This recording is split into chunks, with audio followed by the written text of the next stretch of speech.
Naglabas ng Temporary Protection Order ang Davao RTC kung saan ayon sa abogado ng KOJC na si Attorney Torian, ito raw po ay nag-uutos na lisanin na raw ng PNP ang compound ng KOJC, dahil daw po sa ipinag-utos ito ng korte.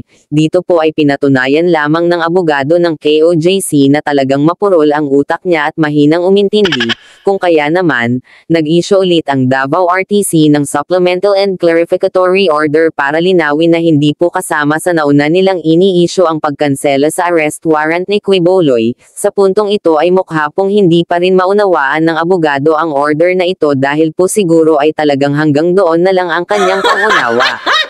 Ito rin marahil ang dahilan kung bakit po siya ay tinanggal sa legal team ni Quiboloy at pinalitan na ng bago. Pagpasensyahan na po natin mga katropa. Bueno po ay panoorin na lang po natin ang video. Ito po ay dalawang video. Ang isa ay para sa Temporary Protection Order at ang isa po ay ang Supplemental and Clarificatory Order kung saan nilinaw nila yung naunang ini-issue nila. Salamat po mga katropa. Sir, the Police Regional Office 11 received the official copy of the Temporary Protection Order issued by RTC of Davao City, and it was the no less than the Regional Director received it from Attorney Torian. And it is the interpretation of the PNP lawyers that it is clear in the Temporary Protection Order ay ang sinasabi po doon ay pinapaalis. Ordering o the RTC Davao ay inorderan po ang Police Regional Office 11 na tanggalin po ang barriers, ang barricades na nag-i-impede po ng access sa KOJC. Malinaw po doon na yun po ang sinasabi po doon. Wala po doon sinasabi na malinaw na pinahihinto po ang implementation po ng warrants of arrest against po kay Quiboloy at apat pa. At wala rin po sinasabi doon na pinapaalis po tayo doon po sa loob po ng KOJC. Ang ibig sabihin po nun, tuloy-tuloy po ang ginagawa pong implementation po ng warrant of arrest at pati na rin po yung paghahanap po doon sa mga hinahanap po natin mga tao.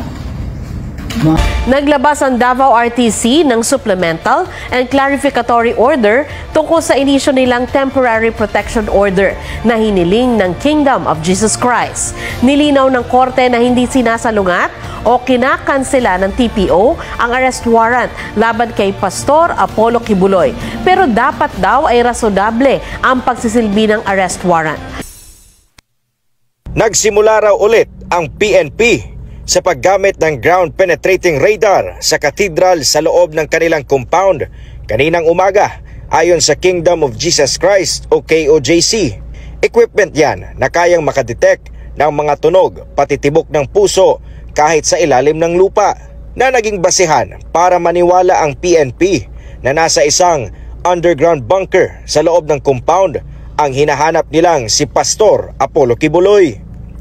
Dahil sa presensya ng mga pulis sa kanilang compound, kahit na may temporary protection order na mula sa korte, muling dumulog ang legal team ng KOJC sa Davao RTC. Hiniling nila na maglabas ng show cause order para pagpaliwanagin sina DILG Secretary Benhur Abalos, PNP Chief Romel Francisco Marbil at ilan pang opisyal kung bakit hindi sila dapat ipakontep ng korte. Siguro hindi kaagad yun mag-grant kasi nga pero at least may grounds na kami, and if we will be able to present evidences later on, baka mag-grant. Dito TRO, nare-restrain kami. Wala sa order niya na titigil kami sa operation sa paghuli kay Quiboloy. Hindi po nakasaad doon na tayo po ay pinapaalis po sa loob po ng compound and much more para i-stop po yung ongoing implementation po ng warrant of arrest. So yan po yung interpretation po ng PNP. Kine-question din ni Abalos ang inilabas na TPO ng Davao City RTC dahil wala na sa Davao City ang kasong child abuse laban kay Quiboloy matapos ilipat sa Quezon City. Kanina, kasamang nakapasok sa loob ng KOJC compound ang GMA Regional TV at iba pang miyembro ng media sa ikalimang araw ng pagsisilbi ng arrest warrant. Pasok na tayo. Tumambad ang mga tolda kung saan naroon ang KOJC members. may ilang pulis na nagbabantay sa gilid ng katedral. Nadaanan din ng media ang Jose Maria College Building kung saan sinasabing may narinig na tila paghuhukay. Pero hinarang ng ilang KOJC members ang taga-media at pulis. Pinasinungalingan naman ng pulisya ang balitang binigyan lang ng PNP ng 2 oras ang KOJC para isuko si Kibuloy bago umano nila pasabugin ang katedral.